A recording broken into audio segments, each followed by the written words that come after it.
प्रिय छात्रों, आज हम बीए पाठ प्रथम के द्वितीय प्रश्न पत्र के बारे में चर्चा कर रहे हैं। आपके इस प्रश्न पत्र में उपन्यास विधा और कहानी विधा पाठ्यक्रम में है।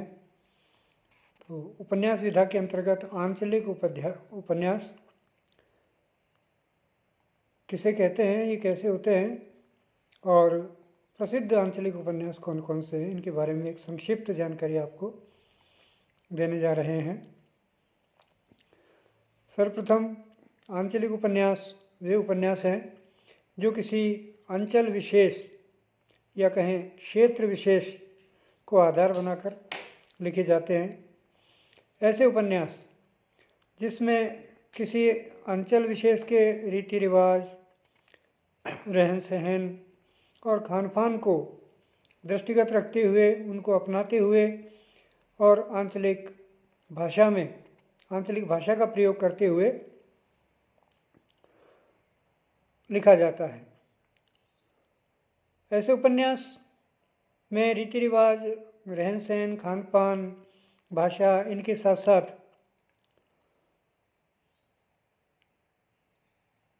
उस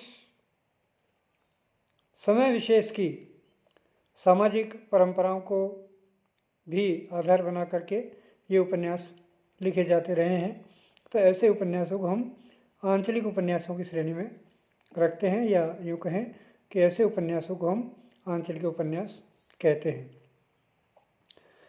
संक्षेप में हम यूँ कह सकते हैं कि ऐसे उपन्यास जिनमें किसी अंचल विशेष को समग्र रूप से प्रस्तुत करना ही उपन्यासकार का ध्येय रहा हो, उद्देश्य रहा हो, उन्हें आंचलिक उपन्यास कहते हैं।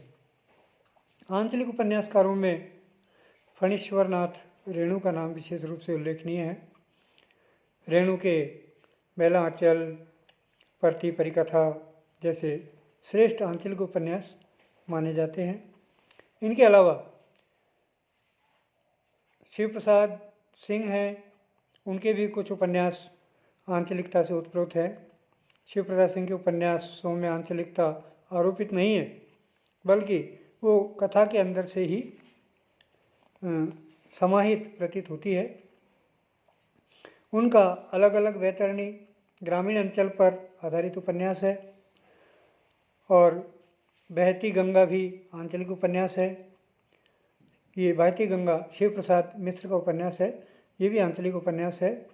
और इसके अलावा हम नागार्जुन के उपन्यास को ले लें, बलचनामा, कब तक पुकारूं, ये भी आंचलिक उपन्यास की श्रेणी में गिने जाते रहे हैं। रांगे राघव का उपन्यास कब तक पुकारूं भी आंचलिक उपन्यास की प्रवृत्ति लिए हुए है। अमृतलाल नागर का बूंद और समुद्र उपन्यास है जो लखनऊ के परिवेश को आंचलिक शिल्प में ढाल करके लिखा गया है। और उदय शंकर भट्ट ने सागर लहरें और मनुष्य उपन्यास में माया नगरी मुंबई के निकट के मछुआरों का चित्रण किया है। इस प्रकार से हिंदी के आंचलिक उपन्यासों में, हिंदी साहित्य में आंचलिक उपन्यासों की कोई कमी नहीं है। लगभग सभी लेखकों ने अंचल विशेष के ऊपर कोई न कोई कहानी के माध्यम से उपन्यासों का सृजन किया है, लिखे हैं।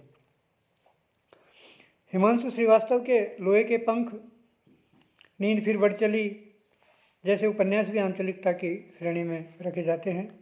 राही मासूम रजा का बहुत चर्चित उपन्यास है आधा गांव, इसे भी हम आंचलिक उपन्यास की श्रेणी में रखते हैं।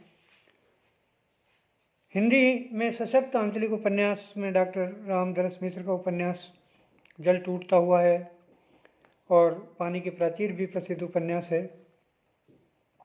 पानी की प्राचीर, जल टूटता हुआ, ये दोनों रामदरस मिश्र के उपन्यास हैं। रामदरस मिश्र के उपन्यासों में क्षेत्र विशेषकर उत्तर प्रदेश के कछार इलाके में कछार की अंचल की दमघोंटू समस्याएं, विसंगतियां और अभावों का, आंतरिक संघर्षों का समग्रता से और तीव्रता से विद्रूपताओं का चित्रित किया है। इन उपन्यासों के अंदर, और इन समस्याओं को रेखांकित करने वाली ये बड़ी ही सशक्त कृतियाँ हैं। आधुनिकीकरण और बाहरी सभ्यता के संक्रमण के बीच में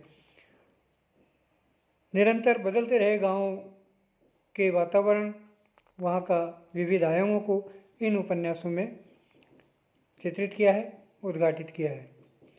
ग्रामीण अंचल को महत्व देने वाले अन्य उपन्यासकारों में भी हम प्रमुख रूप से देख सकते हैं राजेंद्र अवस्थी।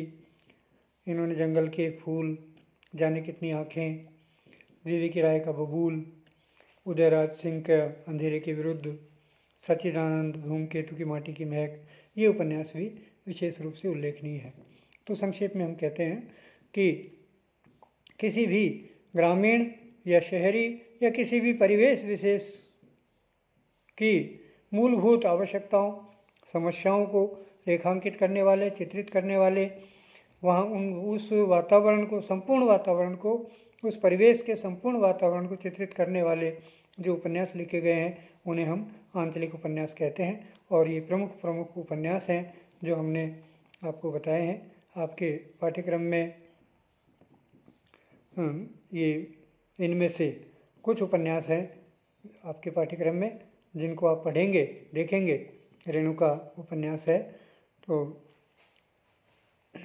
ये बहुत ही आपको अच्छा लगेगा। ज़्यादातर छात्र हैं वे ग्रामीण परिवेश से संबंध रखते हैं, ग्रामीण पृष्ठभूमि के हैं, तो आपको अपने जैसा ही वातावरण उनमें देखने को मिलेगा।